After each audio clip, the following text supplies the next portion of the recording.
Welcome to the Wife Stories YouTube channel. New video every day, and don't forget to subscribe. Here we go. Shards of the porcelain cup lay scattered across the kitchen floor, white fragments glinting under the tired glow of the overhead bulb. My fingers trembled as I crouched, reaching out to pick up one jagged piece, but the moment I touched it, a sharp sting shot through my palm.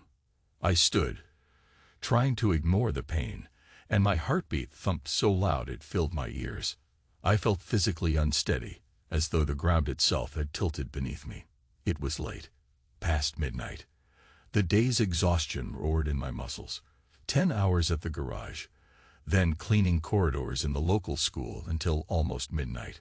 My left shoulder ached, a dull, throbbing complaint from years spent hauling engines and heavy tools.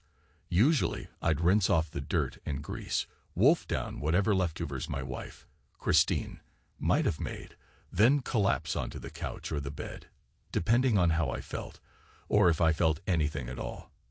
But tonight, I wasn't looking for rest. Tonight, I needed answers. The shards of that cup, they had been Christine's favorite floral pattern mug. She was nowhere in sight. Only the quiet hum of the refrigerator accompanied my ragged breathing. My throat felt dry as sandpaper. I turned the corner into the living room, flicked on the lamp. The cushions on the couch were in disarray, as if someone had leaped up in a hurry.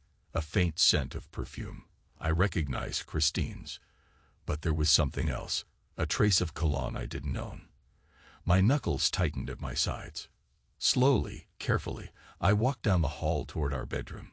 The door was slightly ajar, and I saw a sliver of the bed. Sheets twisted, blankets half off. The lamp was on, casting a trembling light on a shape that didn't make sense at first. My vision tunneled. I pushed the door open and stepped inside, only to see Christine leaning over another man, Mark Harris. They were tangled in each other, both half undressed, lips parted, breathing ragged. My entire body went cold. I wanted to speak, say something, scream, cuss, I didn't know, but my voice lodged in my chest. For a moment, everything slowed, as though the world had been submerged underwater. I saw Mark's shirt unbuttoned, Christine's hair falling around her shoulders as she pressed herself to him. Their faces looked lost in each other. My jaw clenched so tightly, I thought my teeth might crack. This wasn't suspicion or paranoia. This was a raw physical betrayal, splayed out on the bed where I slept every night. Christine gasped when she saw me. She tried to pull away, clutched the bedsheet to cover herself. Mark scrambled upright, cursing, his eyes wide. I recognized him immediately. We'd spoken before at some neighbor's barbecue. He was local, in real estate, suave, confident.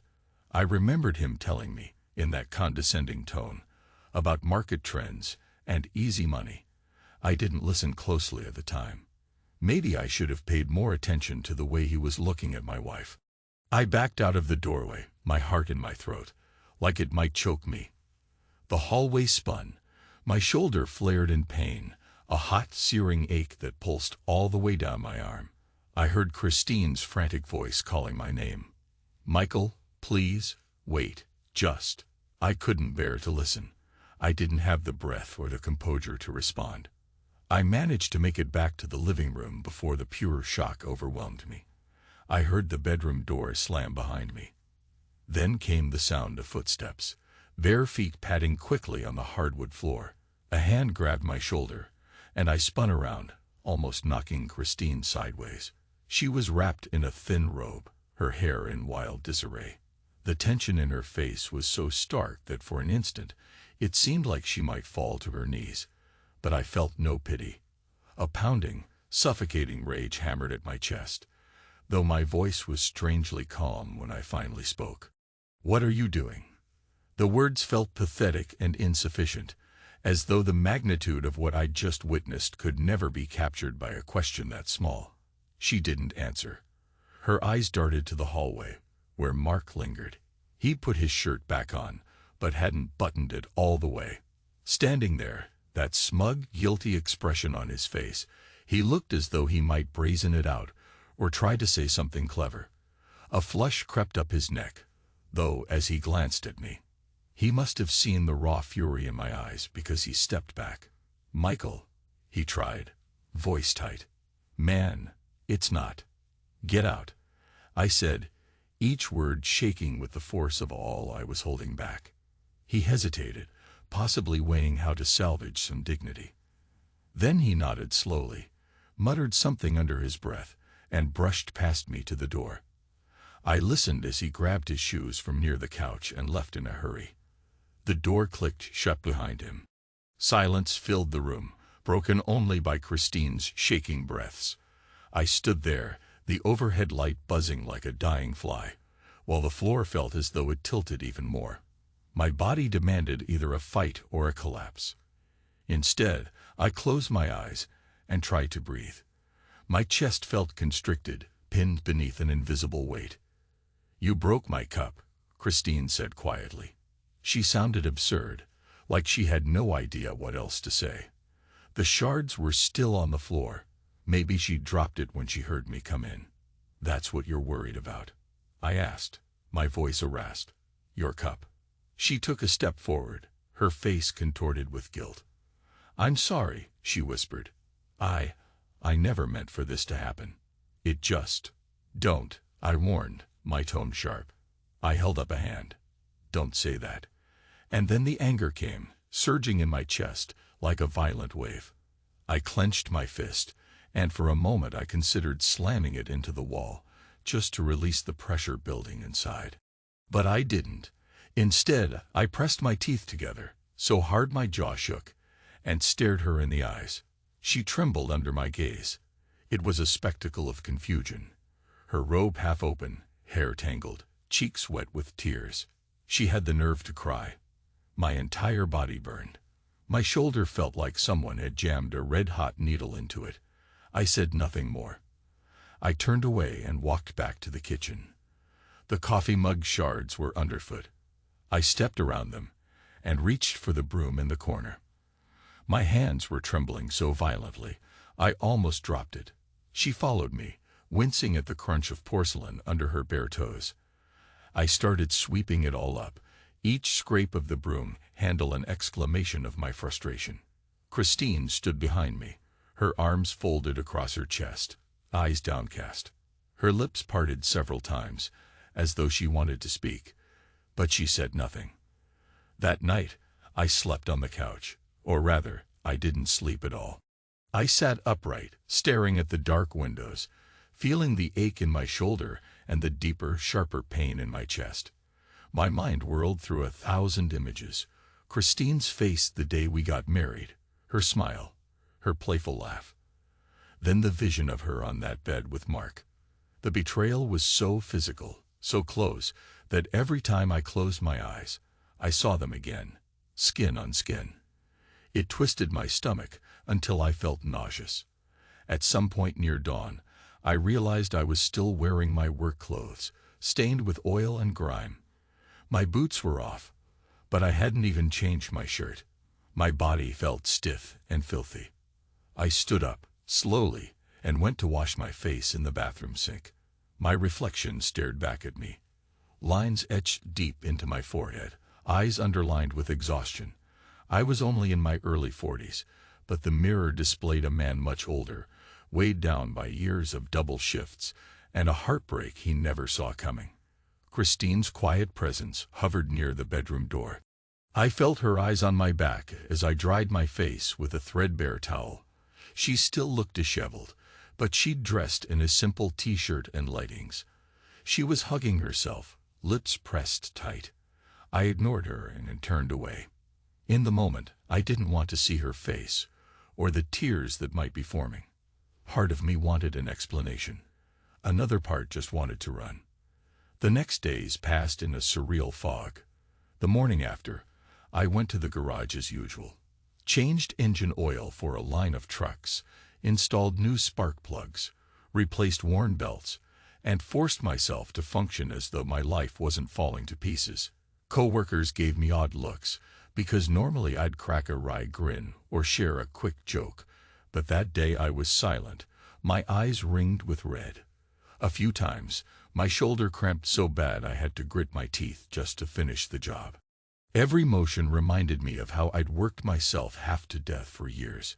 2 jobs, rarely sleeping, so Christine and our daughter could have a better life. Yet my mind kept returning to that bedroom scene. I'd see Mark's smug expression, Christine's parted lips, her arms around his shoulders. My heart would lurch, and I'd nearly drop my tools. Only the taste of anger in my mouth kept me going.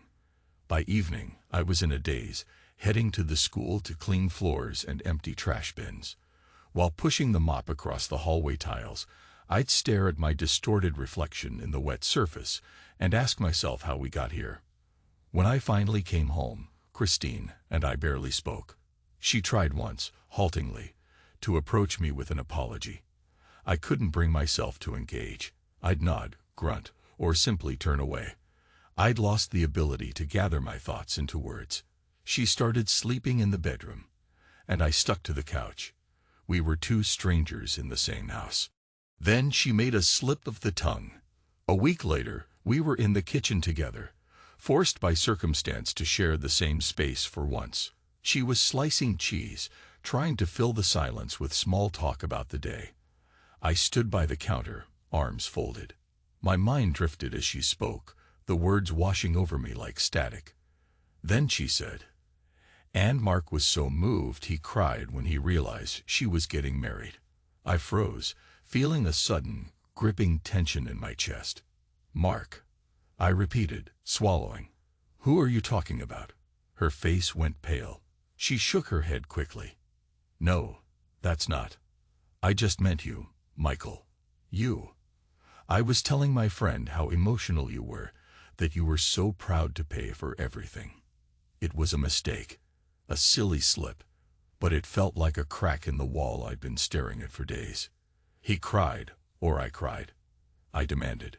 My voice was low, dangerous. She tried to claim it was nothing, but her trembling gave her away. Her eyes darted left and right, searching for a way out of the conversation. Something told me there was more to the story than I ever guessed. Over the years, I'd poured my sweat into 2 jobs to fund a dream wedding for our daughter. White dress, flowers, arch, the whole fairy tale. My little girl deserved it. But now that memory was tainted by the thought that Mark had felt something so strong for her that he cried when he heard about the wedding. Why would he cry over my daughter's wedding? Dread swelled inside me. I realized I didn't know how deep Christine's betrayal went, or for how long she'd been keeping secrets. Maybe my wife's affair had begun years ago, long enough to put the very paternity of my child in question. The possibility crashed down on me with brutal force, leaving me breathless. That night, as I lay awake on the couch, a single thought revolved in my head like a broken record. Could my daughter be Mark's? The next day, I found a moment of privacy between garage shifts, calling the nearest lab to request a paternity test kit. It arrived in a discreet package less than a week later. Christine noticed the tension in me had changed. She must have sensed I was following a line of suspicion, but I never said a word to her about the test. I just waited for an opportunity to collect a sample from my daughter. Hair from a brush, something that wouldn't raise suspicion, and I sent it off. The waiting that followed was excruciating. Every day, I'd come home, my body aching from labor, my mind heavy with the secret fear that my entire life had been built on a lie. The results arrived in an envelope on a Thursday. I opened it alone, sitting on the edge of the couch where I'd been sleeping for nearly 2 weeks by then. My hands shook so badly I struggled to read. Then the world dropped out from under me. 0% probability of paternity. She wasn't my daughter. Blood meant something, sure, but even more than that. The knowledge that Christine had lied for all those years, my world shattered. It was like someone yanked the floor out from under me, leaving me in freefall. I was too numb to confront Christine that night. Instead, I stared at my reflection in the dark TV screen, turning the test results over and over in my hands. The pain in my shoulder flared again, probably from gripping the edges of the couch. My heart raced and my stomach twisted until I thought I might vomit. Finally, I set the papers aside and forced myself to get up, to do something. I couldn't just sit there drowning. I walked to the small garage we used for storage. Maybe I wanted the smell of motor oil, the memory of simpler times. Maybe I wanted an excuse to be away from her. I found an old rag, some WD-40, and pretended I needed to fix a squeaky hinge. Except the hinge was fine. I just stood there in the dim light, heart pounding, replaying every moment of my daughter's life that I had cherished. Tears burned the corners of my eyes, but I refused to let them fall. That's where Christine found me half an hour later. She approached timidly, as though I were a wounded animal that might lash out. She touched my shoulder. I flinched from the pain, both physical and emotional. She whispered my name, her voice tight with concern. I turned and held the envelope out, my eyes wet, my throat clenched too tight to speak. Her gaze flickered over the papers. Her face went white. She started sobbing, soft at first, then uncontrollable, shoulders shaking as she buried her face in her hands. I just stood there, feeling the swirl of anger, heartbreak, betrayal all at once. A wave of questions pressed against my lips. When did it happen? Why didn't you tell me? Did you see me working myself to the bone and feel no guilt at all? But the words wouldn't come. I felt my chest tighten until it was hard to breathe.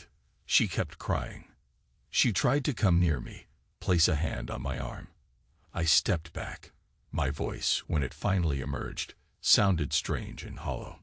"Don't touch me," I said. "I need space." She nodded, tears streaking her cheeks, and left me there in the silent gloom of the garage. Long minutes passed as I leaned against the dusty workbench, listening to the rhythmic pounding of my own heartbeat in my ears. In that moment, I recognized that all the illusions I'd clung to, my fatherly pride, my confidence in our marriage, were gone. What followed was a near-silent few days. Christine tried multiple times to corner me, to talk, to apologize, but I brushed her off. The effort of daily life wore on me like a lead coat. Still, the world didn't pause for heartbreak. I had to go to the garage, repair cars, haul transmissions, then head to the school and scrub floors. My daughter was busy preparing for her wedding, so she rarely came by the house. Ironically, she always called me Dad with such affection. She had no clue. The thought of telling her the truth felt impossible and cruel.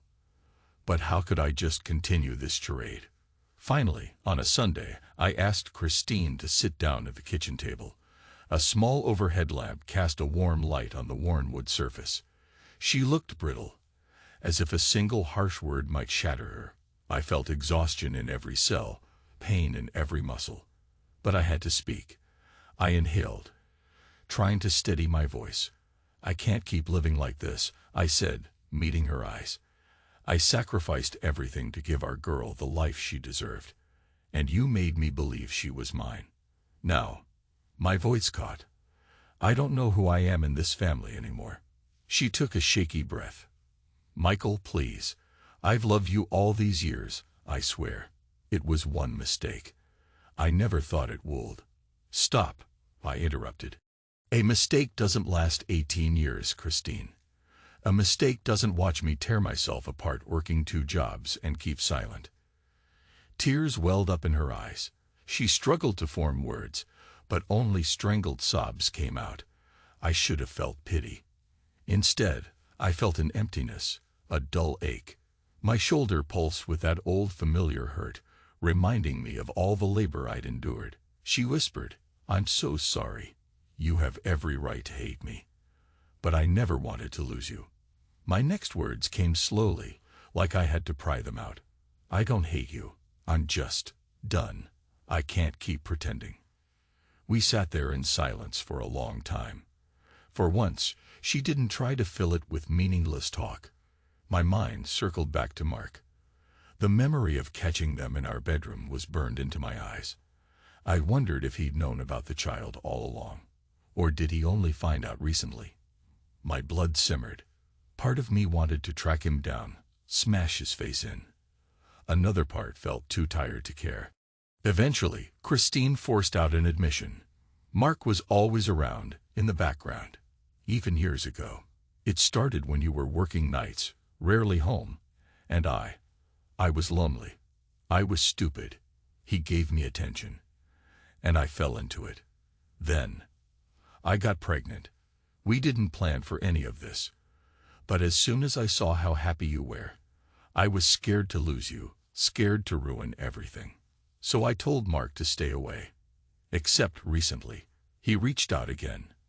I closed my eyes, forcing my breathing to steady, though my heart hammered.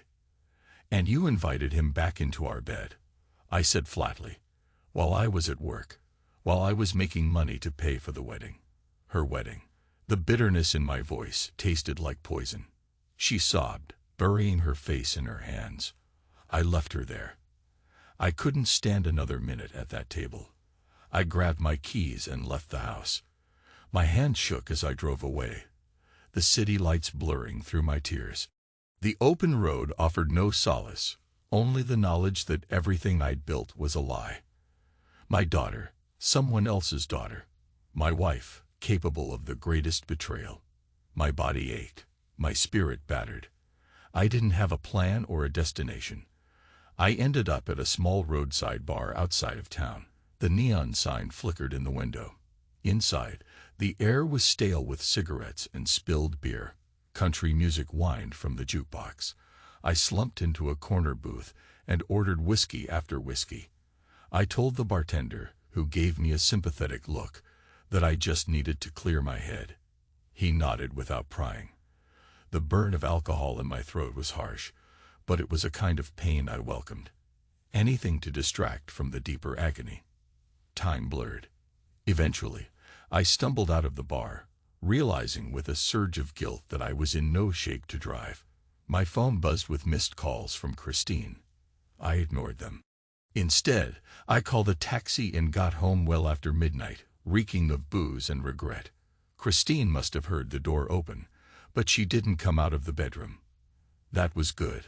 I had nothing left to say. A few days later, Mark confronted me. I was leaving the school after my janitorial shift, sweat soaking my shirt from mopping floors, when I saw him leaning against my old pickup in the parking lot. The security lights cast long shadows across the asphalt. My pulse soared. A savage, immediate anger rose in my chest, and my shoulder flexed involuntarily, ready for a fight. He raised his hands, like he was trying to show he meant no harm. "Michael," he called, voice calm. "Can we talk?" I let out a harsh laugh. "Talk? After all that's happened?" He sighed. "I'm sorry. Honestly, I never meant for this to blow up like it did." My eyes locked on his face. I noticed how carefully he'd styled his hair, the pressed lines of his shirt. Everything about him made me want to lash out. "You slept with my wife," I said, my voice tight. "Both in the past and recently, from what I understand. And my daughter." He nodded gravely. "I know. Christine told me you found out. I never intended to keep it secret, but Christine insisted you were the father. She said you wanted the baby more than anything, and I was just not in the picture." I took a step closer, fists clenched. He didn't flinch. Instead, he exhaled, shoulders slumping slightly. "Look," he said, "I'm not here to fight you. I just want to say I'm sorry for how this ended up. I know I don't have the right to ask anything, but I want to be part of her life now." Rage flared in my chest.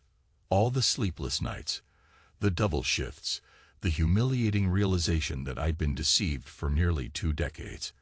And now this man wanted to step in, after all my effort and heartbreak, and claim fatherhood. My fist swung before I could stop it. The punch landed on his jaw, sending him sprawling against the side of my truck. Pain shot through my shoulder. I staggered, the force nearly making me drop to one knee. Mark groaned, hand flying to his face. "Stay away," I hissed, choking on each word. "You want to be part of her life. After I worked my whole damn soul to the bone for her. She doesn't even know who you are." He wiped blood from his lip, face stricken. He didn't fight back, just stared at me with a wary expression. "Michael," he murmured, "I know it's messed up. I know you hate me, but she is my child, too. Something in his tone, maybe the certainty, the ease of claiming that title, snapped the last thread of my composure. My next punch came from an even deeper well of rage, but I only managed a glancing blow this time. He stumbled, breath hitching. Then he lifted his arms to defend himself, but still made no move to strike me. For a split second, we stared at each other, the stark parking lot lights harsh on our faces.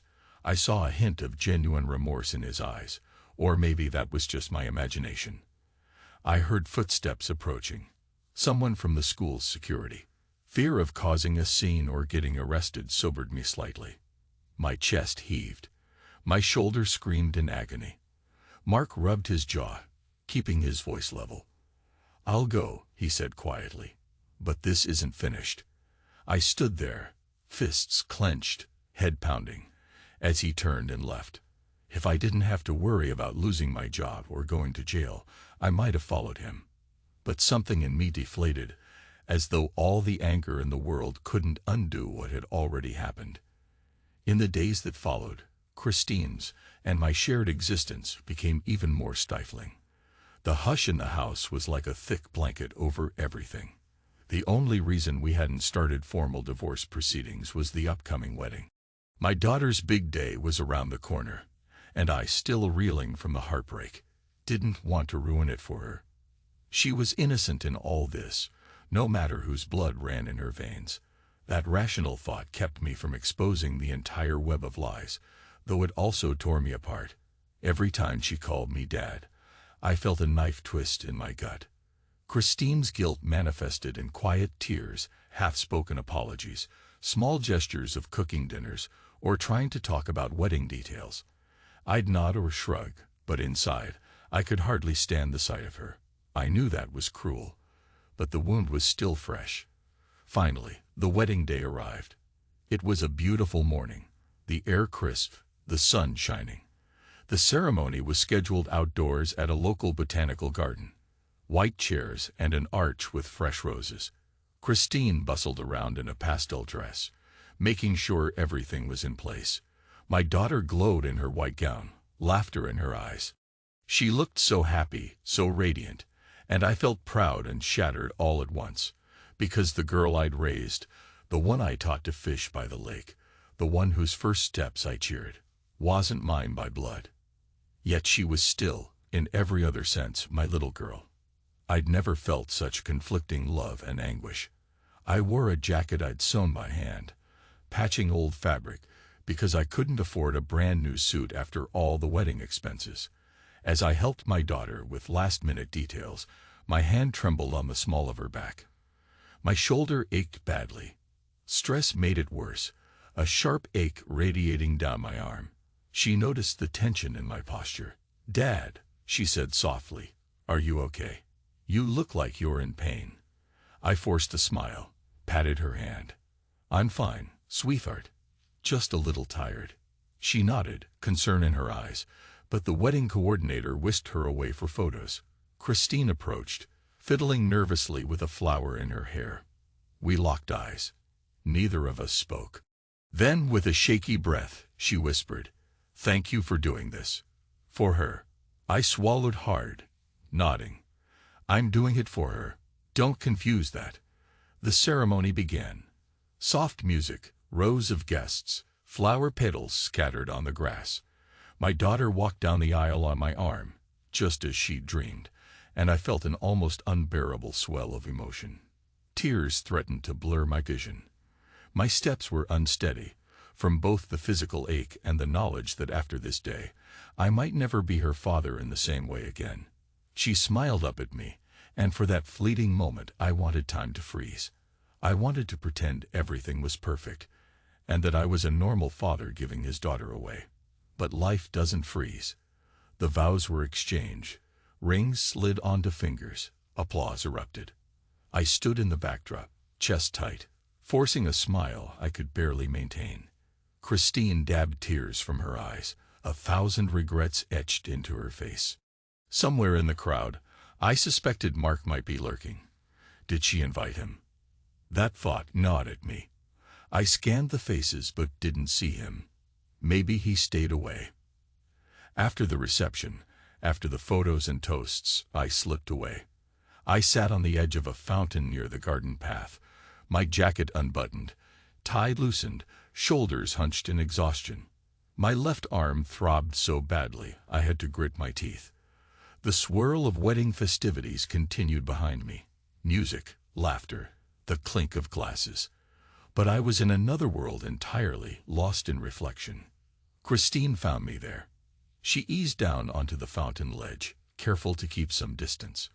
For a moment, neither of us spoke. The water trickled over polished stones behind us.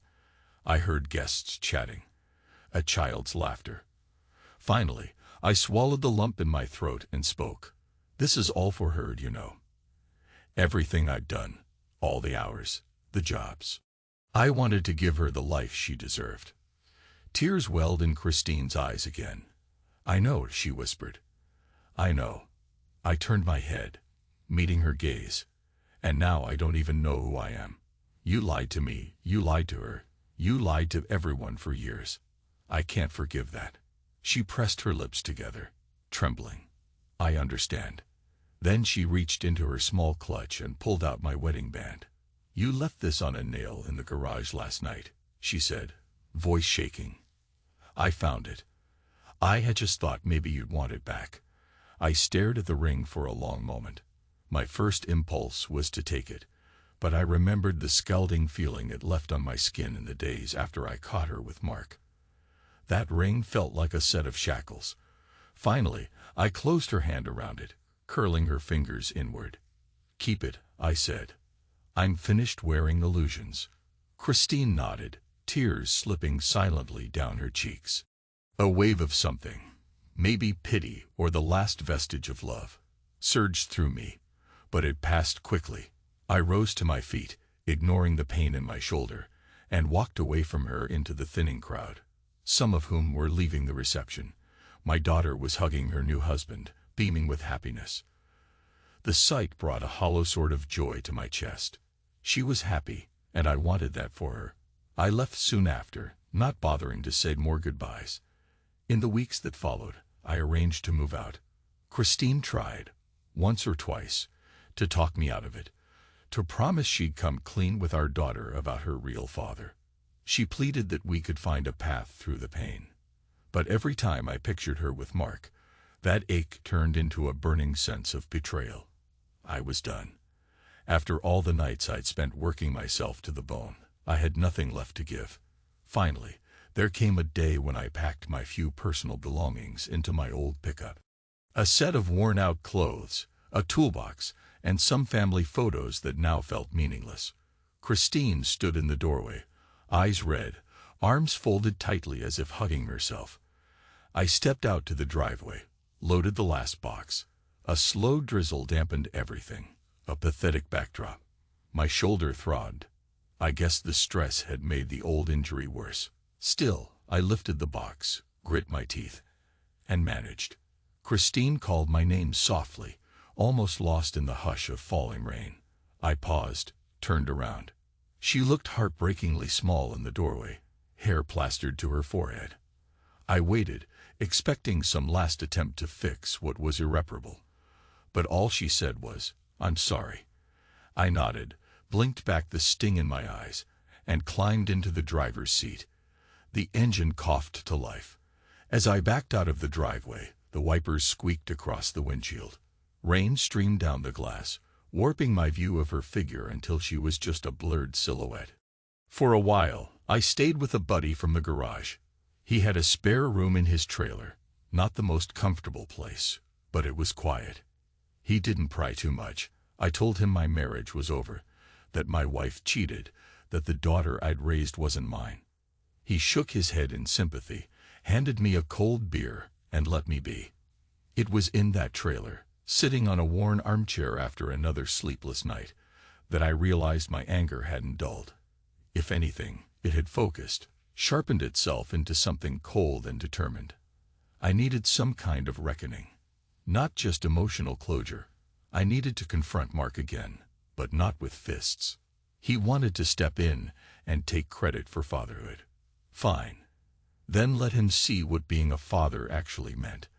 Let him feel the weight of responsibility, the years of sacrifice. Let him pay for it. My friend from the garage cautioned me. Michael, revenge isn't gonna fix your shoulder or your heart. But I pressed my lips into a thin line. This was something I had to do. I heard rumors that Mark had begun stepping into my daughter's life, discreetly, of course. Christine might have facilitated it, or maybe he reached out to her on his own. All I knew was that the man who contributed nothing all these years was now swooping in, wanting to claim his rightful place. One Saturday I spotted his sleek car pulling into a diner parking lot near the edge of town. I recognized him as he got out. Crisp shirt, a phone pressed to his ear. I parked my truck in a corner space, waited for him to finish his call, then strode over. He saw me coming, tension gathering in his shoulders. He hung up quickly. I stopped a few feet away. "Mark," I said curtly. "You got a minute?" He cleared his throat, hesitating. "Sure."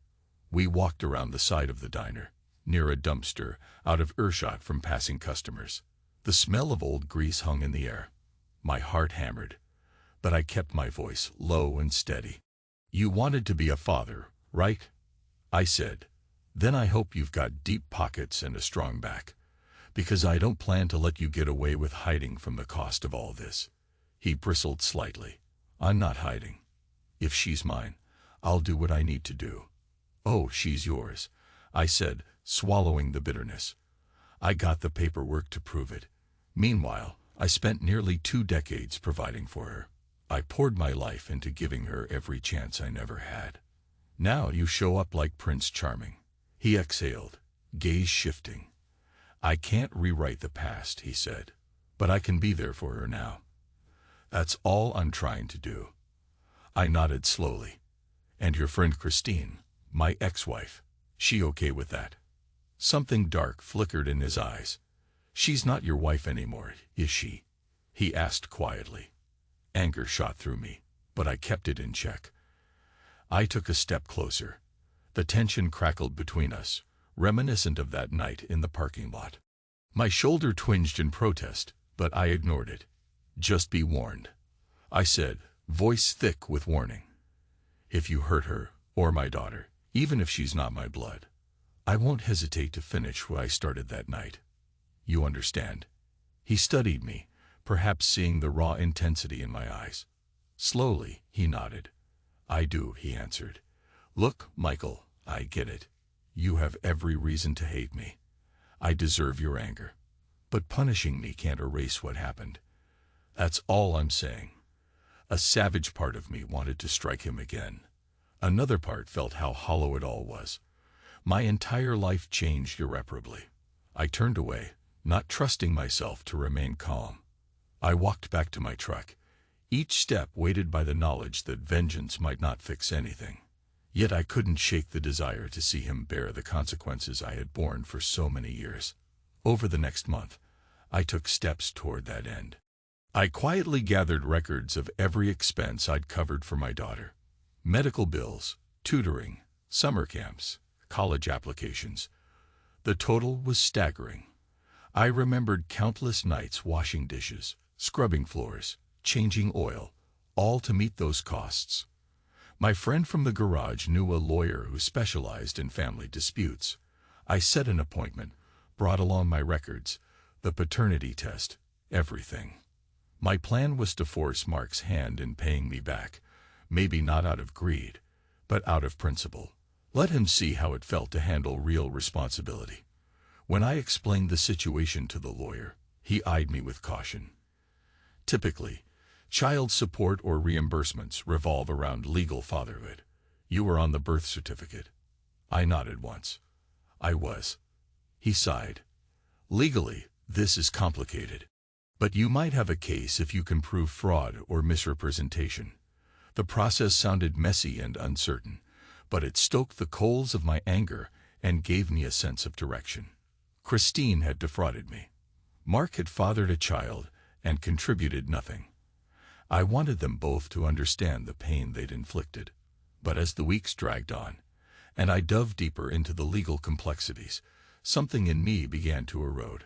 A new exhaustion seeped in, beyond the physical pain in my shoulder, beyond the heartbreak. The old me might have clung to bitterness like a lifeline, determined to avenge every sleepless night.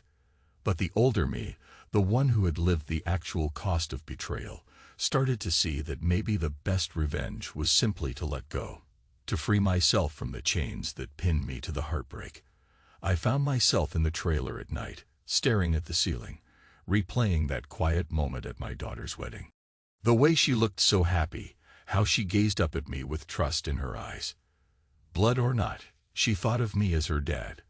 And now that she was grown, forging her own path, maybe I could finally stop drowning in the guilt and resentment. If Mark wanted to step in, so be it. Let him pay some bills, wipe away years of neglect. It would never change what I'd lived through. Eventually, I told the lawyer I wasn't going to pursue a claim after all. He seemed a bit surprised. "You sure?" he asked. "You've got grounds to push for compensation, maybe not guaranteed, but there's a chance you'd see some money." I felt a weight lift from my shoulders even as the old ache throbbed. "I'm sure," I said. "I won't let them keep hurting me." And that was it. I realized that revenge, the kind I'd fantasized about, exacting payment, humiliating them, wouldn't set me free. It would keep me tied to the very things that had shattered me. My best shot at peace was to walk away for good. A few days later, I called Christine. First time we'd spoken outside the necessary logistics since I moved out. She answered in a subdued voice. I could picture her, eyes rimmed with red from crying, phone clutched to her ear. "Michael," she said softly, "is everything okay?" I paused, shutting my eyes.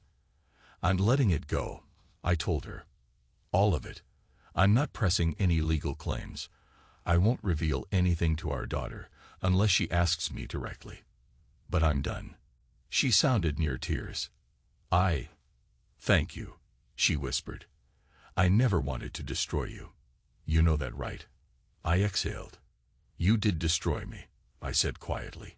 "But I'm choosing not to keep living in that rubble. Maybe you should do the same." Silence stretched between us. Then she let out a shaky breath, whispered goodbye, and hung up. I set the phone down, my hand trembling. For the first time in weeks, I felt a flicker of something like relief. That night, I walked into the trailer's cramped bathroom and studied myself in the mirror. The bruises under my eyes had faded, but I still looked older than my 43 years. Lines furrowed my brow, streaks of gray touched my hair. I missed my daughter fiercely, but I didn't regret letting go of the legal fight. Maybe, someday, she'd learn the truth, and we'd talk about it as adults. Maybe she'd hate me for not telling her. Maybe not. I couldn't control that. I could only control my own path forward. The next morning, I packed my meager belongings, thanked my buddy for the room, and left the trailer. I'd found a small place to rent on the outskirts of the city, a modest studio with a fold-out couch and a hot plate. I could afford it with my mechanic job, if I gave up the janitorial shift. After all, there was no more wedding or child support to worry about. I could finally do something that might help me heal physically and mentally. I allowed myself the smallest smile as I drove there, the morning sun glinting off my windshield. Settling in, I took out a single box of keepsakes. Among them was a folded photograph of my daughter as a toddler, perched on my shoulders at the lake, both of us grinning. I stared at it for a long time, my chest tight with a mix of love and loss. Then I carefully tucked it away in a drawer, letting the tears come for a moment. A few weeks passed in quiet monotony. I clocked in at the garage, did an honest day's work, and had evenings to myself. My shoulder improved once I dropped the night shift, though it still ached in the cold morning hours. Sometimes I'd get an ache that radiated into my fingers, but it was better than before. I started to realize that for the first time in years, I was sleeping more than 4 hours a night. I also noticed something else. As the physical pain receded, the furious knot in my heart began to loosen. I was learning to breathe again. One Sunday, my daughter called, wanting to visit with her new husband. I said yes. We arranged a time. She came over to my cramped studio, an uncertain smile on her lips as she saw my new life. She noticed there was no sign of Christine, no hint of the stable home she grew up in, and an unspoken question hovered in her eyes. "Dad," she said gently, "I just wanted to make sure you're okay. Mom's not telling me much, but I can tell something huge happened. You're not living together, and you're not wearing your ring." My heart pounded. I wanted to protect her from the truth, but she was no child anymore. I gestured for her to sit down on the small sofa. Her husband hovered near the door, giving us space. I took a breath, feeling my stomach twist. "Your mother and we're separated. It's complicated, and it's not your fault." She looked stricken. "Is it because of me? Because of the wedding costs? Did I put too much pressure on?" "No," I said firmly, taking her hand in mine. "It's not you, and I want you to remember that, no matter what." Tears welled in her eyes. "Dad," she hesitated, searching my face, "you're always going to be my father, right?" That question hit me like a hammer. I clenched my teeth, forcing myself not to break down in front of her. "If you want me as your father," I whispered, "I'm here. I always will be." She launched herself into my arms, tears spilling down her cheeks. I held her tight, my own eyes burning, ignoring the dull throb in my shoulder. Her husband stood quietly, hands clasped, watching with gentle understanding. In that moment, I realized that love doesn't vanish just because the bloodlines weren't what I believed. The years of caring for her, shaping her life, being her dad, those had earned me a place in her heart that Mark could never simply replace. I never said a word about the paternity test. Maybe someday, if she asked specifically, I would tell her. But for now, I wanted her to have her happiness untarnished. We sat there, father and daughter, talking about normal things. Her wedding, her plans, her new job. I felt a glimmer of genuine contentment that had been missing for so long. After they left, I sat quietly for a long time, letting the echo of her embrace linger. I thought about Christine, the betrayal, Mark, the monstrous ache I carried.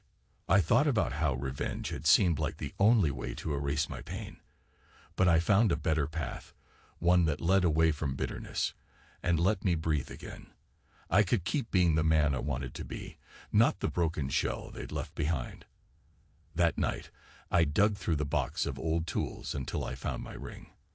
I tossed it in there after Christine tried to give it back. I turned it over in my hand. It was just a small band of metal, scratched and dull. Once, I'd cherished it as a symbol. Now, it was no more than a reminder of illusions.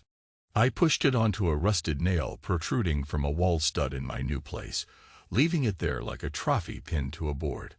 I realized I was done carrying that ring around. It no longer had a claim on my finger, on my life, or on my freedom. I let out a slow breath, feeling my shoulders relax in a way they hadn't for a long time. Even the old pain felt easier somehow, as though I were finally releasing a heavy weight I'd hauled for years. A few days later, I left for the garage with a bit of a clearer mind. I might never fully recover from the betrayal. The memory of Christine's body pressed to Mark's would haunt me. The knowledge that my daughter wasn't my blood child would remain a scar. But I had discovered a truth about vengeance. It's not about punishing the other person. It's about freeing yourself from the chains of what they did to you. That was the only way forward, the only real liberation. I clocked in, changed into my coveralls, and got to work on a battered sit-in with a broken timing belt. My boss asked me how I was holding up, noticing I looked a little better.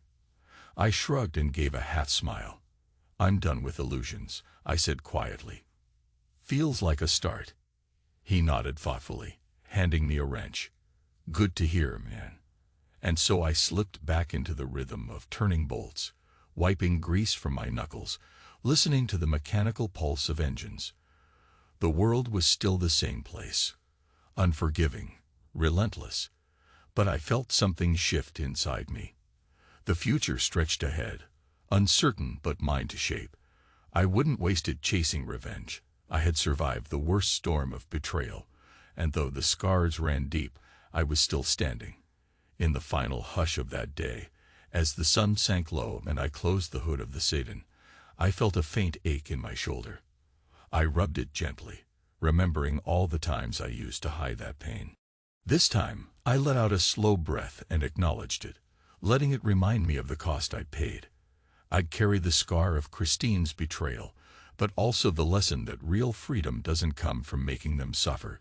It comes from letting go of the illusions and standing on your own 2 feet, unbound, unafraid. I tucked my tools away, clocked out, and walked toward my old pickup. The sky was a gentle purple, tinged with streaks of orange. A new day would come, and I'd meet it on my terms. A father, a man, and maybe, just maybe, someone capable of living again without the weight of that old chain around his heart. The memory of shattered porcelain in the kitchen, the shards of a broken cup, drifted through my mind one last time. This time, I didn't flinch. I got behind the wheel, turned the key, and drove off into the twilight. Free at last.